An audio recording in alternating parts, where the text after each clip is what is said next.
This could be like an insanely hard question. Big no-no, bad. Welcome to Pick a Hand, the interview show where I bring on fellow creators and attempt to take their money.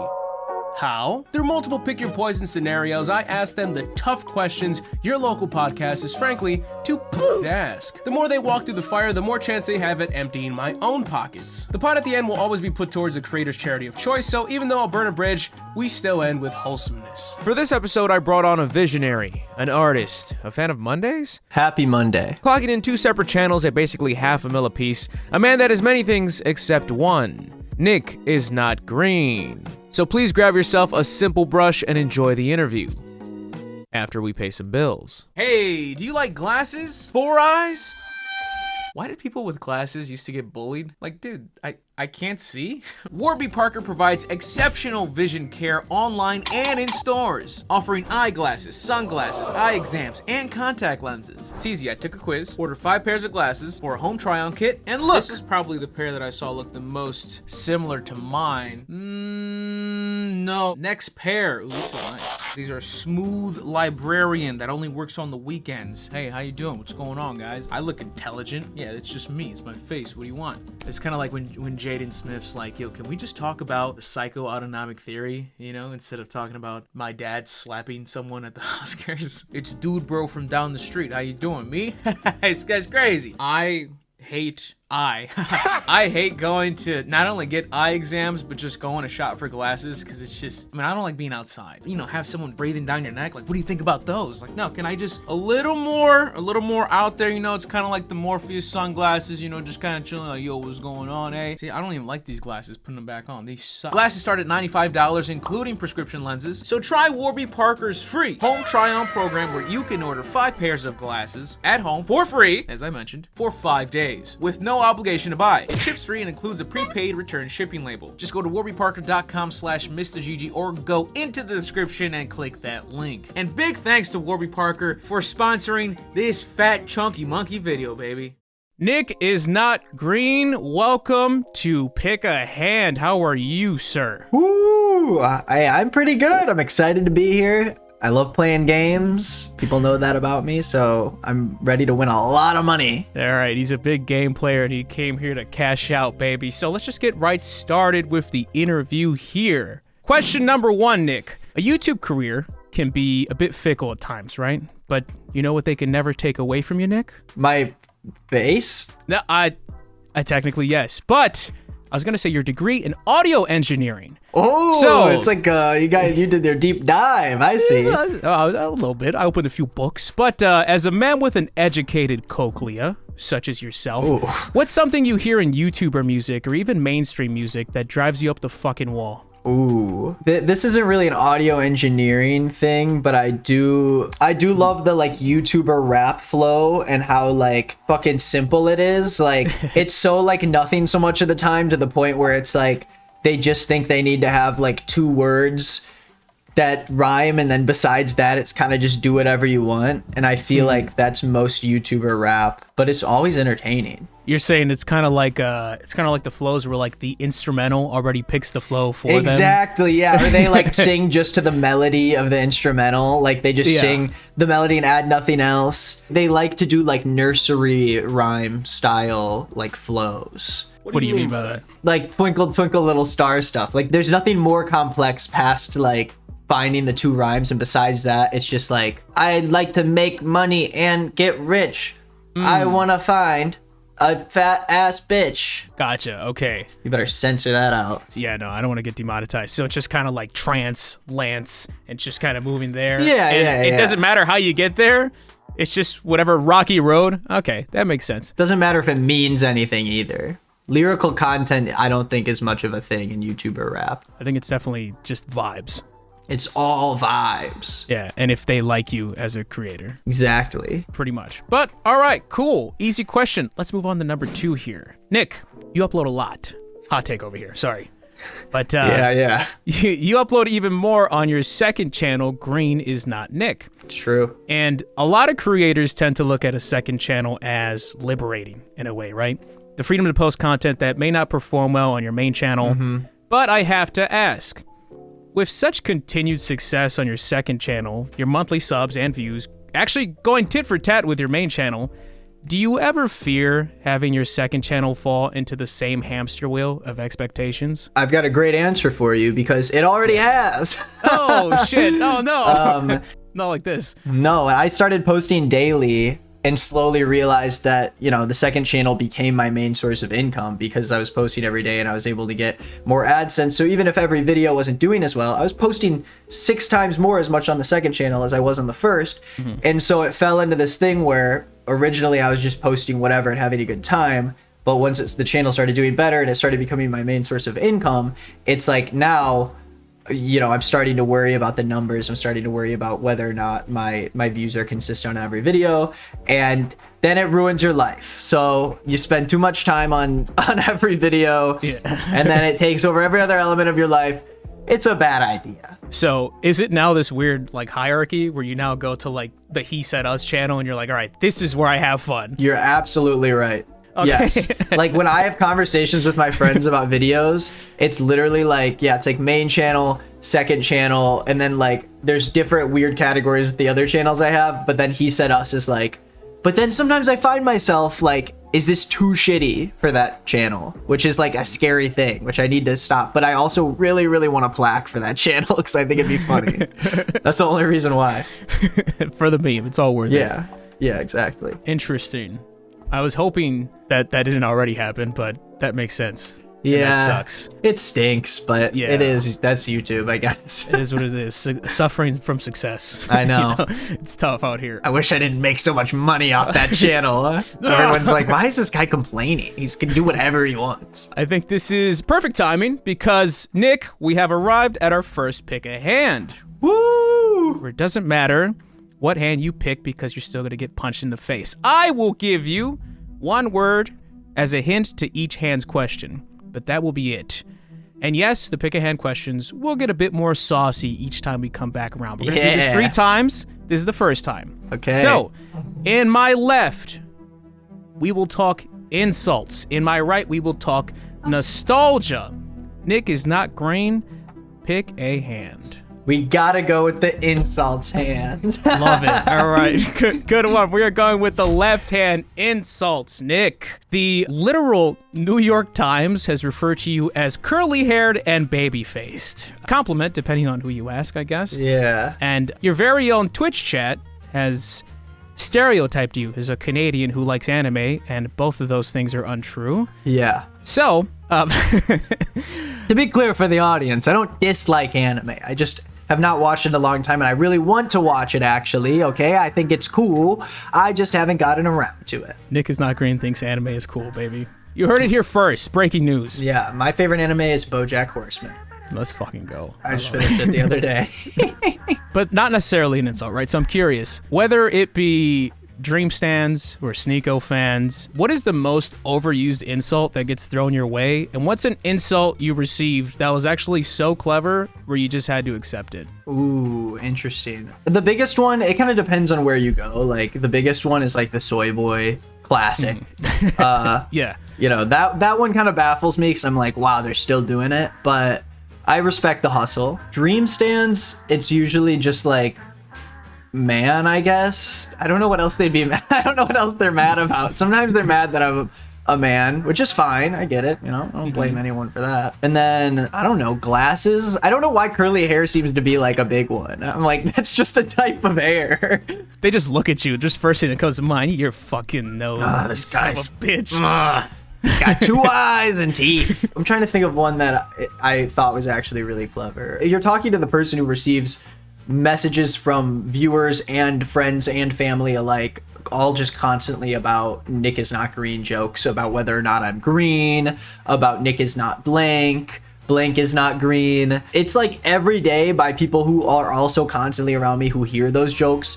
Everyone makes those jokes. It is insane how often it happens. So basically at this point, everything's dead in the water. I have not heard one that has really gotten me. Like, I cannot even think of one. People are just not good at insulting me, I guess. Which is good. That is good. Yeah, I mean, well, I'd say the general internet is pretty shit at insulting people. But yeah. All right, cool. I'll take that answer. That works out for me. That was your first pick a hand question that you have answered, and that will be $50 out of my wallet thrown into the pot going towards the end. Now, Nick, I have an important follow-up question here. You can choose to move to the right hand. However, once I ask you that question, you have to answer it. You can't buy your way out of it. So this is a tough choice for you. The right hand is nostalgia. What do you want to do? Doesn't seem like it could be too bad, but you could be tricking me. This could be like an insanely hard question.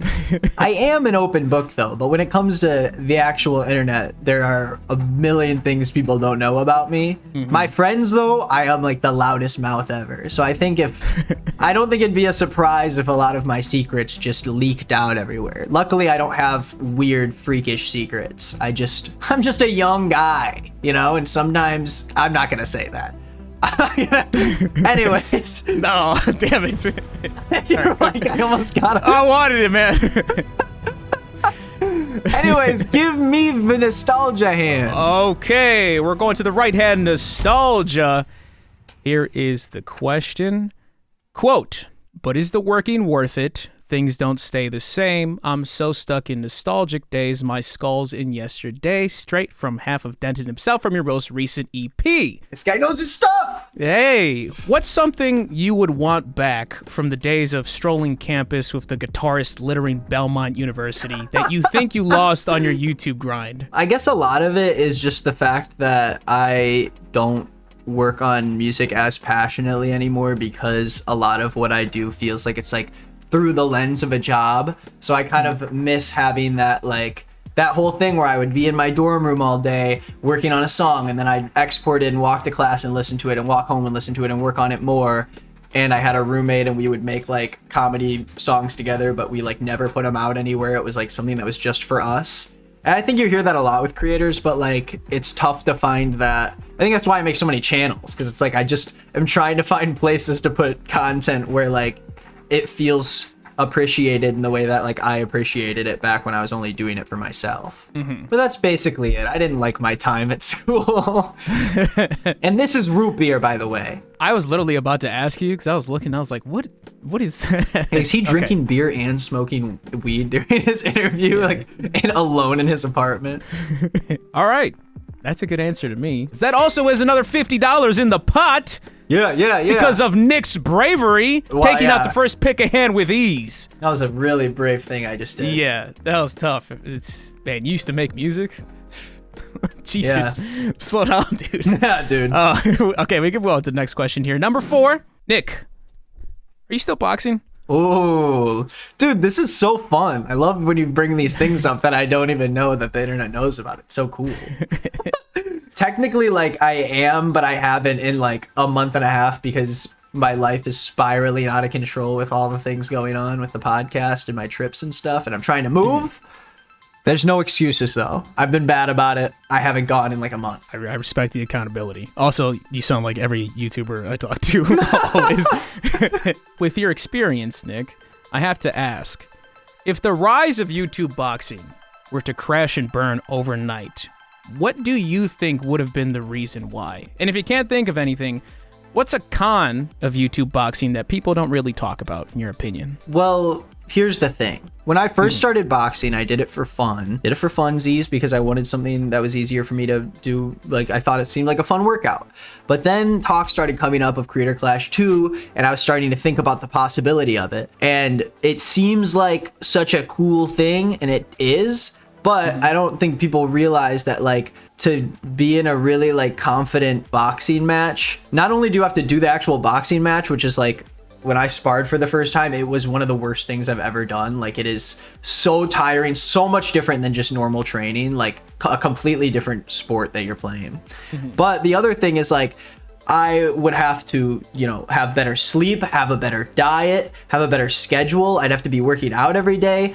And like for one boxing match a year ahead of time, like that is just something that would have to take over your entire life. So that's at least a con from why someone like why I wouldn't do it, because I almost did and I was like, no, that would be the worst thing ever. And so I applaud people who can do it. You have to have some sort of part of your brain that makes it so you are willing to spend that time doing it. And it's like, I could also just not train as much, but then I'd be worried the whole year I'm going to get my ass kicked. Yeah, just knocked out first round. Because I didn't train enough. And then it's like, did I just waste all that time for no reason besides to raise money for charity? Come on. It's about the W. It's about beating the shit out of whoever you exactly. Because if I did do it, it'd be the coolest thing ever. If I had a video of me punching a guy, all these people I get in beef with, they couldn't say anything to me. I'd have a video of me knocking a guy out. But on the other hand, it's even worse. Yeah. Because it'd be just Sneeko fans sending a video of me getting my ass knocked out on a boxing ring. Yo, finally give them the fucking insult they don't have. They'll just send you that clip. I know. They'll just send that to me, and I'd be like, okay, fair game. You got me. I did get my ass whooped. And that's the bad part from the creator perspective. So I guess I like half answered your question. But I think if something was to topple it, it's going to be like influencers coming out as like freaking creeps, because that seemingly happens like every day. And there's going to be some scam boxing event. I think Creator Clash is great, but I think there's going to be even more by like weird random other creators that are going to turn into some scandal and everything's going to come toppling down. Just something just unregulated. Just yeah, it's just going to be some stupid shit. That's what always happens with creators, is because they're all just a bunch of people that were given like too much power, and then they go a little wacky, and that's how you lose good things. That's a fair assumption. I think that's right. I don't think you're far off there. Next question here. I love when I see a creator I follow take a risk with their content, right? Try something different that I can clearly see as another creator that they cared more about doing this. But you know who doesn't like seeing that though? I think you got an idea. Who doesn't like seeing people the YouTube algorithm? This guy read my fucking mind. Yes. The YouTube algorithm. As a creator, why take the time to do something different, like document your crash course into ventriloquism, when you can just make the worst TikTok comedian part 9 and get double the views with half the work, you know? Exactly. Yes, you got me. Can you explain to the casual viewer what YouTube's ranking system plays in all of that? The ranking system basically tells you, out of your last 10 videos, where is your video performing in, you know, that amount of time. So if I post a new video and 30 minutes pass, it's going to say, hey, here's your last 10 videos and the views they all had in the first 30 minutes. Anyways, basically, once you post a video, 30 minutes later, you know whether or not it is on track to perform better than your previous videos. And the problem is that those first 30 minutes are not the only like telling sign of how a video is going to perform. And most of the time, if you click your 1 through 10 and see where the views are now, they end up being in completely different places. So really, a lot of what it does is just instill like stress on a creator when they initially post a video, because if it's not performing well, it sort of tells them, hey, your video views are down, your engagement's down. Basically, you're not doing the right thing. You know, they're basically saying this topic is not what your viewers want to see, which is a weird thing for a platform to tell someone, you know, to tell a creator who supposedly has all of their own control over what they make. Is like, YouTube doesn't like that. You should make something else. And so, you know, a lot of creators have this mutual understanding of things in their own content that they will show that will automatically give them more views. Like if I put a PNG of Dream in my thumbnail, or Mr. Beast, or, you know, any one of those guys, versus if I put like, I don't know, some like funny animated cartoon that I thought was like funny and I wanted to remember it, and I did like a video where I was like remembering the old cartoons I watched. It'd be a 10 out of 10, because YouTube doesn't like that. They like gross guys on my channel, you know? And so it's like trying to break out of that cycle is scary, because it's like you want to do other things, but why spend more time on something like you said, if not only will it hurt your channel with the algorithm, which gives you less views in the future, but it also makes you less money, which when it becomes your job, it's a stressful thing to be like, you know, there's not a lot of jobs where every single month your income can just drastically change, which is why YouTubers are oppressed. That's a great final point right there. It's a tough balancing act for everybody. It sucks to make a video you love, and then YouTube will try to objectively tell you, this one's bad, actually. But hang that one up. You'll get them next time, champ. Okay, thanks. And it dictates your day and your mood and like everything. So it's just not fun. I used to get bummed out by lower numbers, And I was like, okay, whatever, I'm not going to let it affect me. But I knew it had power over me when I see that fucking 1 out of 10 with the little confetti coming out and I actively say something out loud like, yes! I'm just like, dude, fuck, why does YouTube make me think like that? It sucks. Fuck you. And the thing is, like, I've kind of become dull to it, where when it's very low, I just am sort of like, shit, and I just go on with my day, and I'm sort of like, that sucks. But when it's a 1 out of 10, I've celebrated so hard before that I've gotten like horrible like heartburns, and I had to like sit down in the shower because one time I was on like a bad streak of videos and I hit a 1 out of 10 and I was like freaking out, and I was like, dude, this sucks though. Like, why am I so happy about this arbitrary thing? I'm just basically, I'm just happy that I like guessed what YouTube wanted me to make is basically all it is, or like guessed what my audience wanted to see. I'm not happy because I made a good piece of content. I'm happy because it's going to perform well. And it's a video that I'm going to forget that I ever made a month from now because I'm making so much stuff, but it still is going to make my day because maybe I made like 1.5 times as much money on it as I would have normally made, or like I got that many more subscribers, I guess. It's essentially like lifting up like a little craft you made to like YouTube being like, is that good? Yeah, it's really good. All right, yes, thanks. Cool. Yeah, I don't really care for it that much, but yeah, for sure. Nick, you're cruising through this interview right now, bucko, but we have arrived at our second pick a hand. That's right, the second. You know the rules by now. In my left, we will talk complaints. In my right, we will talk ambition. Nick is not green, pick a hand. You already know what I'm gonna do. Complaints! All right, keeping it steady. Left hand, complaints. Yep. Now, I'm sure those familiar with you know that you also stream over on Twitch. In fact, in college, you initially wanted to be a streamer more than a YouTuber, is that correct? That is correct. Okay, now, simple question here.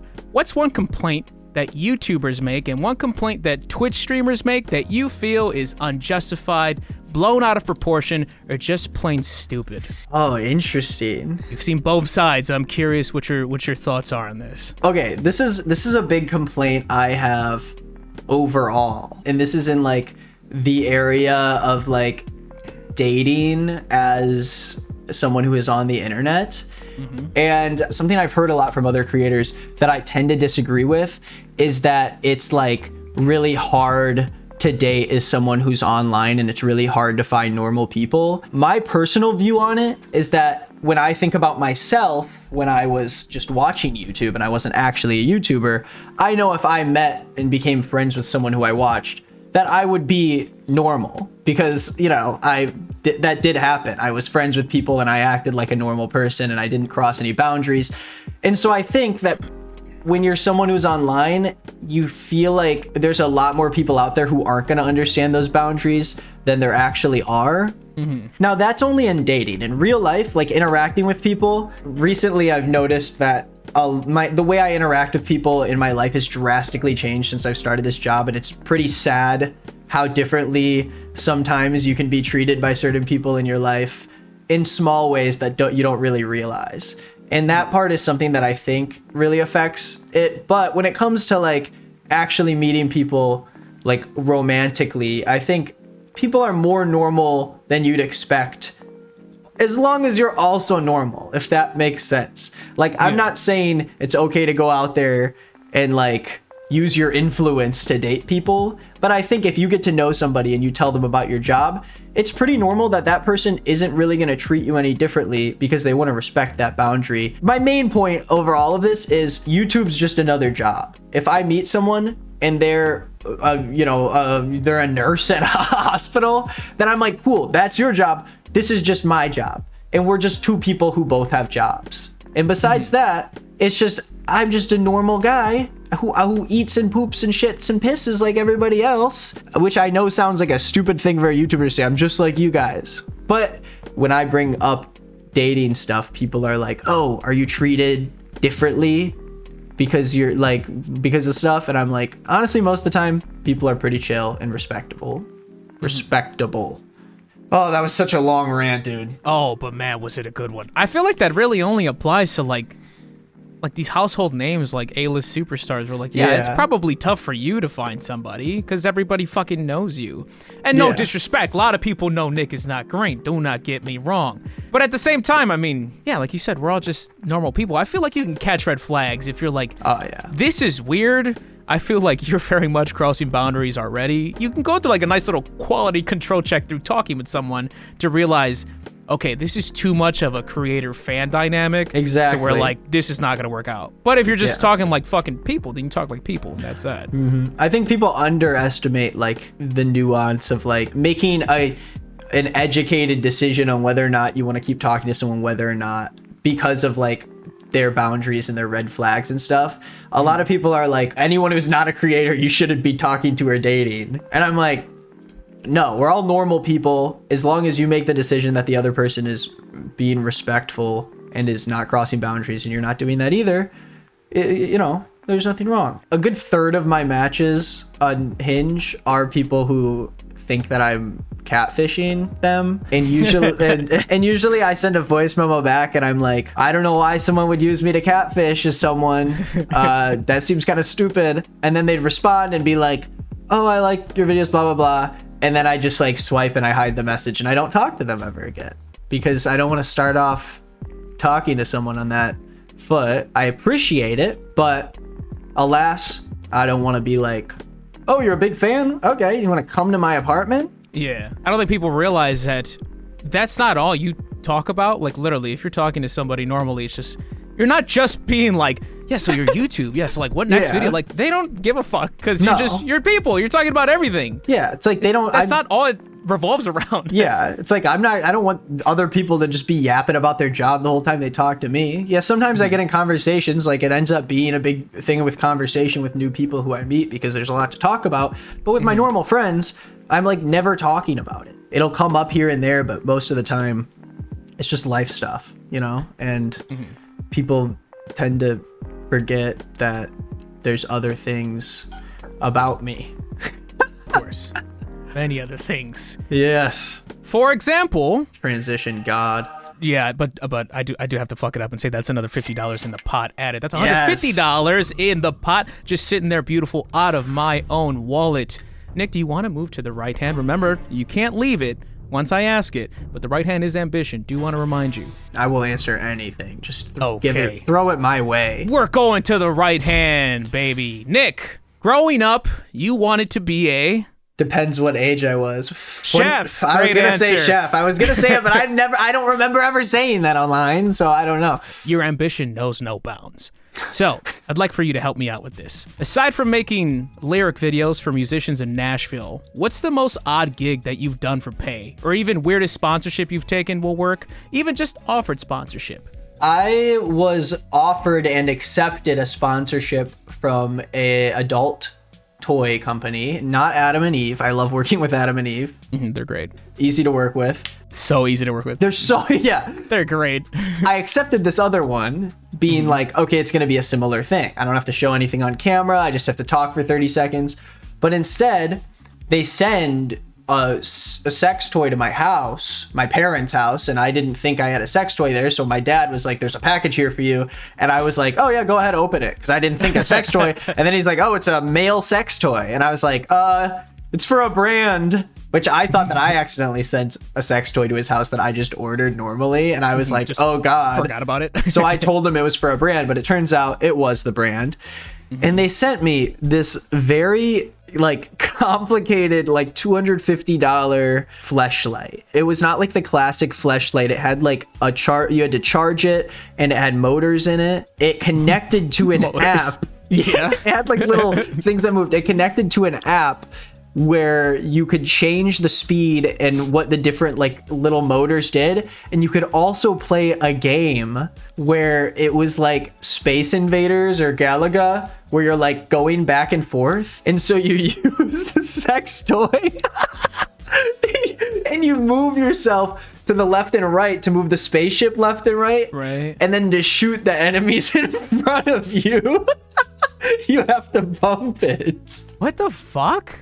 The technology's gone too far. No. It sounds fake almost. Here's the stinger. People might not know this, but in male sex toys, specifically in like fleshlights, there's the front side that you stick your member into, and then there's usually an air hole in the back because there needs to be airflow, or else you basically get what happens when you put your finger in a balloon and it like expands. And so, you know, this thing, since it was basically, I have it in my bathroom. It's basically like a fleshlight, but it has these motors inside of it, and so it's encased in there, and so there's no air hole.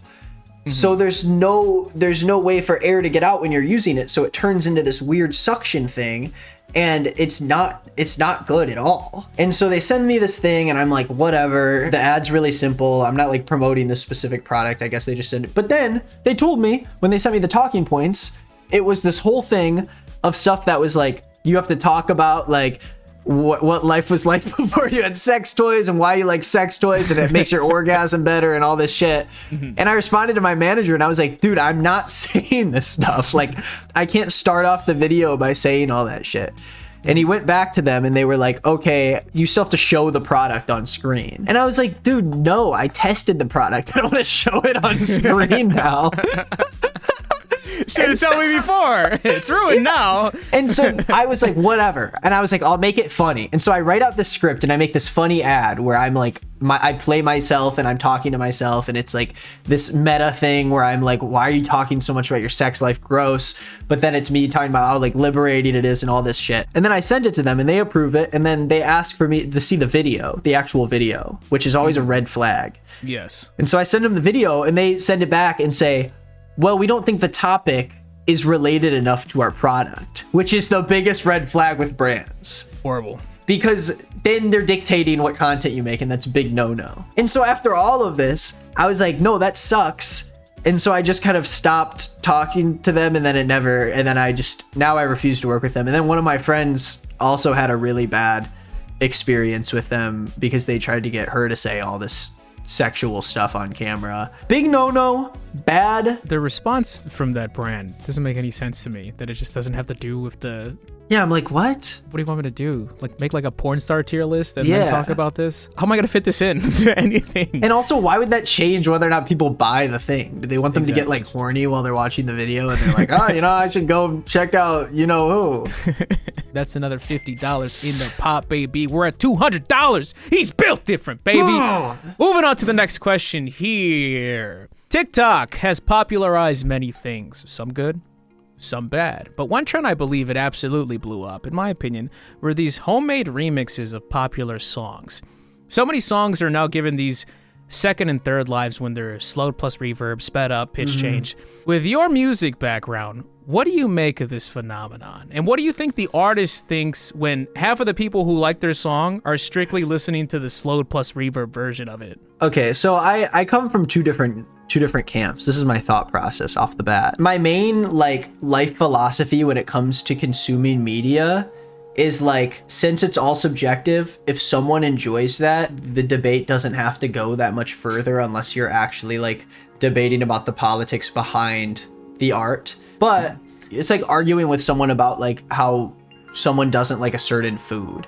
And I think those arguments are so dumb, because if you don't like the food, what are you going to do to start liking the food? You can't convince someone to like something that is, you know, physical like that. Media may be different. Where am I going with this? Basically, my one camp is like, if they enjoy a song more and they get more happiness out of a song because there's reverb thrown on it and it's like at 75% speed, then so be it. I mean, it's like that's what they want, sure. On the other hand, I would never do that because I think it's stupid, because it's like, if the song isn't the best it can be, or like if I think this song is better by making this drastic change to it, then I don't really think it's a good song. There's no songs out there that I listen to where I'm like, this song would only be better if I made it harder for me to hear all the instruments and slowed it down. Like, like I don't know. It just doesn't really make much sense to me. And at the end of the day, it's like, for me, if I want to listen to music like that, I listen to ambient music. That's what I use to fall asleep. I've been getting into ambient music a lot. Brian Eno kind of stuff, you know, an Aphex Twin and all that jazz. There's so many different music genres out there. Just listen to another one if you are looking for something else. Mm-hmm. At the end of the day, I'm not going to stop anyone from doing it. But I wish artists would still get paid for all those listens that they get on songs where people just throw reverb, and maybe they do if YouTube copyrights it, but maybe. True, depends. I'm not sure. Two sides to that story right there. Appreciate that answer. Nick, you ready for another question? I'm so ready. Okay, now let me make sure that I'm reading this right. Apparently you're a quote, a big fat scaredy cat for horror. Am I getting that right?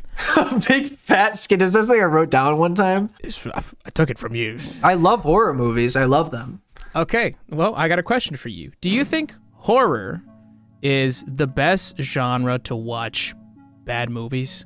Like, if you were going to watch a bad movie, would you rather it be horror, action, comedy? Why? It's always horror.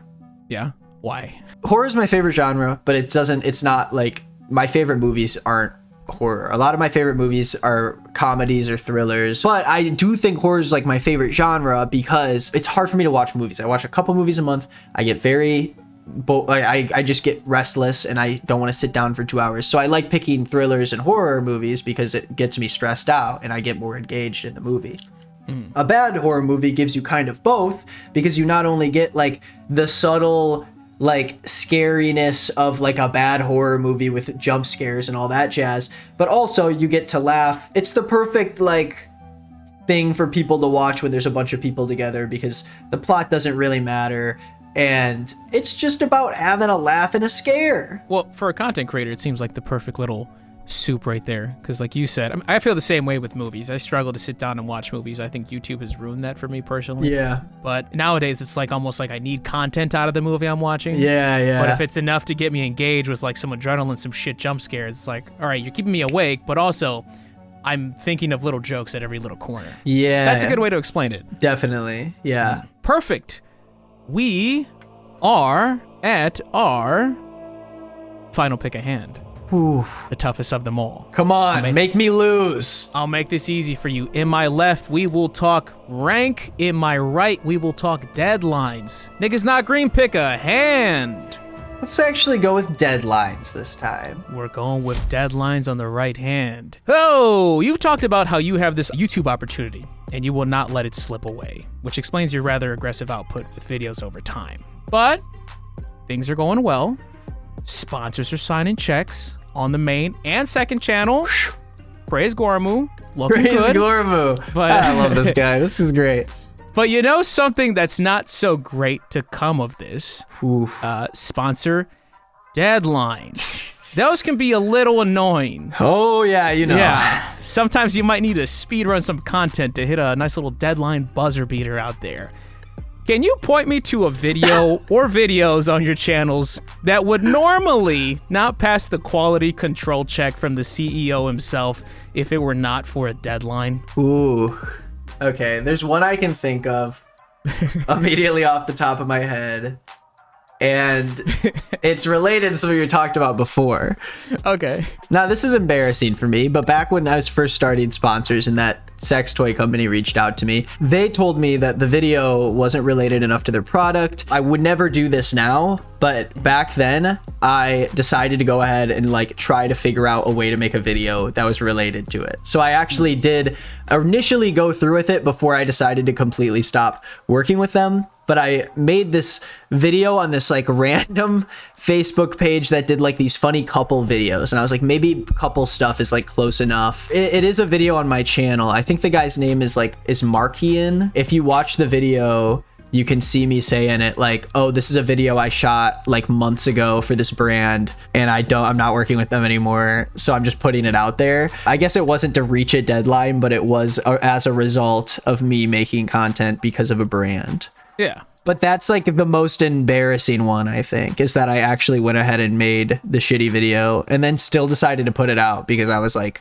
I'm the kind of guy where I'm like, use the whole animal. Like anything I shoot, the scraps kind of trickle down from the main channel and then second channel, and my extras will kind of shuffle into He Said Us if I like you know, go on a trip and I shoot like 3 videos, I'm like, that's a vlog right there. So I always have to put everything out. That's another $50 in the pot, baby. We are looking good. That's $250. Now, I can assume what you're going to say here, but do you want to move to the left hand where we talk rank? Come on, you know what I want to say. Let's talk rank. Right. Let's clear the board, baby. Nick, can you rank these in order of most to least anxiety-filled task? And please explain your thoughts throughout. Okay. Number 1, sorting your YouTube comments by new and reading them. Number 2, watching a video a commentary channel made about you. Number 3, reading all of your Instagram DM requests. Number 4, reading all the most recent comments left on your TikToks. Can you sort those? Most to least anxiety-filled tasks. I wrote all of them down. Now, is number 4 is just my TikTok comments? Yeah, kind of like in the notification. It says all the recent ones, just yours. I would say that if it was like reading TikTok comments on like posts about me on like other accounts, that would have to be pretty high up there, because like if you go into anything about commentary YouTube on TikTok, the comments are like a hellhole. Like everyone's like shitting on everybody, and it's like me just watching all my friends, like people just talking shit about all my friends, just being like, I don't like that guy, and I'm like, oh my god. But this is a big thing for me. I'm like so quick to have like my anxiety raise up about something, where if I read the beginning of an email and it's like, hey Nick, loved your newest video, but I do have some like one problem with it, ... I'm like, delete, because it'll just mess my day up, you know? But if I had to rank them, I'd say the least anxiety ridden one would be the TikTok comments, because on my own TikToks, usually it's like they never really get that bad. Third most anxiety ridden thing would be the Instagram DM requests, which sometimes can be bad, but most of the time it's just people replying to stories and it's just like a bunch of whatever. These last 2 are the toughies though, because these are the things that really get me, like my blood pressure is like not even from like an angry thing. It's just like I get really like, I have not learned how to maintain and keep myself calm when I'm receiving anger and criticism sometimes. On the outside, I think I can do that, but on the inside, it's just like a natural thing. I would say the one that makes me the second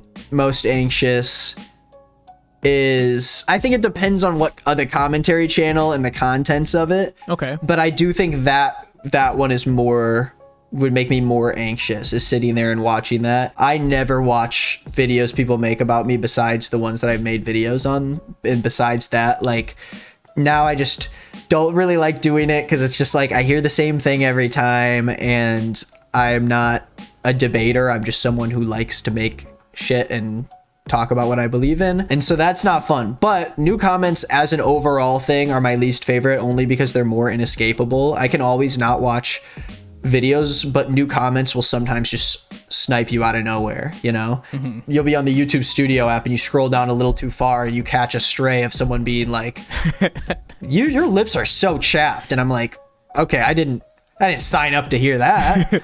Oh, who goes to their job and then has some random stranger tell them their lips are chapped every day? I know, I talk a lot and I smoke a lot, and so my mouth is dry. So I do my best, you know? I've got Aquaphor here, but I still get body shamed, dude. I do. It's fucked up. It's tough out here in these YouTube streets, man. Sorting comments by new is something I literally never do, because it makes me so anxious, because I will read a bunch of ones that are good, and then, you know, the classic thing, you read one bad one and then it's just like, ugh, I feel gross and annoyed. I made this video about Will Smith's apology, and I thought his apology was funny, and all I said was that I wasn't really on anyone's side. I just think it's funny that he made the apology, and I think it's funny that he slapped him because it gave me some entertainment. But I think it was weird that he slapped him. I think that's okay to say. I don't know. Maybe I'm getting into too much hot water saying that was weird. But yeah. I put out a video just laughing at his apology. And one of the first comments was someone who was like, you obviously are going into this video with some biases. I can't believe like you're this man who is so sad about what he did, you're just making fun of him. And I was like, yeah, dude, I do have biases. It's my channel. My name is on the channel. Every video has biases. That's what happens when you have a channel that is about me and my thoughts on things. So that stuff really gets me going. The power of random YouTube comments by people you don't know. It's it's funny you mentioned the dashboard. I hate the dashboard specifically for that comment section. Yeah. It's on my gaming channel. Kind of the way you do the hierarchy. It's like my gaming channel. It's like, I'm just putting whatever the fuck over there. Yeah. And I saw one of the new comments where it was a comment on a video where I played Phasmophobia, and all they said was boring, and I immediately was just like, dude, yeah. but like I don't give a fuck about that video. I know, it's like it was just like, you son of a bitch.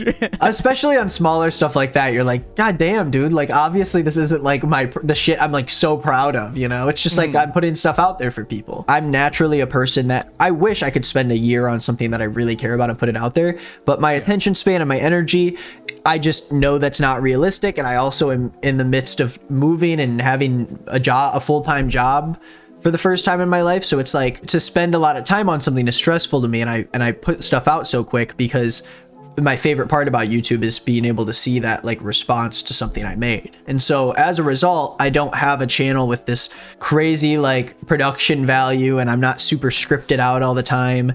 And so sometimes people see that as like, this is lesser content and lesser quality content. And, subjectively, I also think that about a lot of things. I think most of the YouTubers that I'm friends with a lot of times make videos that are a lot better quality than mine.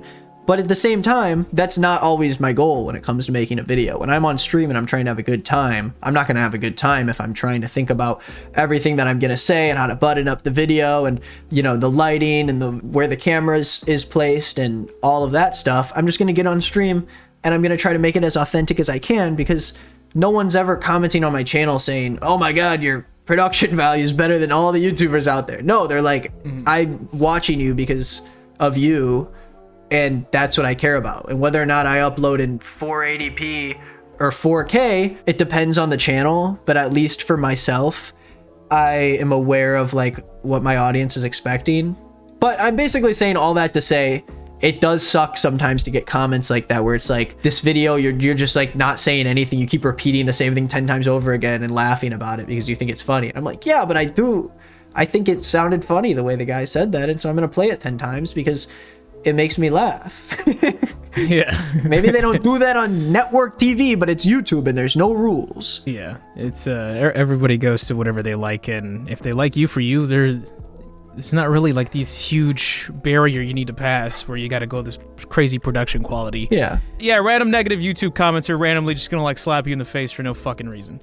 But we move on. That was the final pick a hand question that I had to ask you, Nick. You fucking smacked it. That's $300 in the pot. Wow. Out of my own wallet on the table. Look at you right here. But I do have one more question for you. This will be the final question of the interview. We have arrived at the final question here for this Pick a Hand episode. And I do want to ask, you wouldn't happen to be a fan of the classic Tony Hawk's Pro Skater 3, would you? I am a fan of it. I've dabbled before on my Xbox original. I like to hear that. That's great. Because I have some odd man out trivia for you that has to do with Tony Hawk's Pro Skater 3. I think you might overestimate how much I know about Tony Hawk Pro Skater 3, because I literally know nothing about it. Let's see if you can dig into that cranium of yours and see if you can figure something out. I got to try and get some money out of you here. So every question you get right, $20 out of my pocket. Every question you get wrong, we'll take 20 out of yours to add to the pot. You agree? I'm so confident about myself. How many questions are there? I want to make sure I don't. There's three questions. There's 3 questions? Yeah. Let's up the ante for both of us. $50. Oh, you son of a bitch. Okay. Dude, I'm pretty sure I'm going to lose all 3. You're baiting me. You're like, yeah, I don't remember anything. Okay. I don't remember anything so much. $50 each for every question. This is going to be bad. This is a bad move. I don't know anything about the game. Go ahead, though. Either way, $150 are being added to the pot, which is great news. Just depends who it's coming from here. Okay, first question here. In Tony Hawk's Pro Skater 3, which of these levels is not a competition level where you compete for the best 1-minute run? You remember the little tournament stages, right? I do remember these, yeah. Okay, which one of these is not a competition level in Tony Hawk's Pro Skater 3? Is it A, Tokyo? Is it B, Alcatraz? Is it C, Rio? Or is it D, Skater Island? Dude, what the hell? This means nothing to me. Come on, Nick. I'm not going to give you my thought process yet. Oh, okay.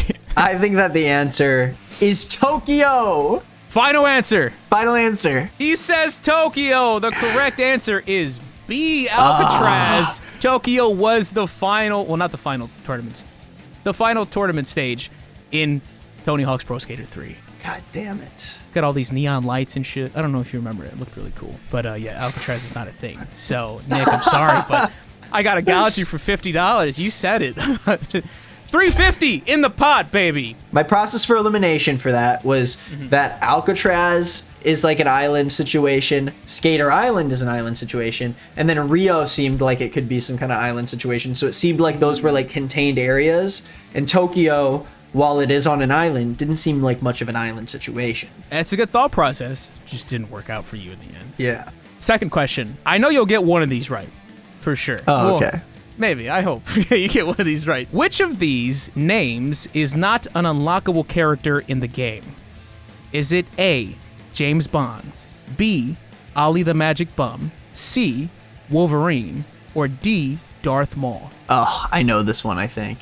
I think it is A, James Bond. James Bond, is that your final answer? Yes.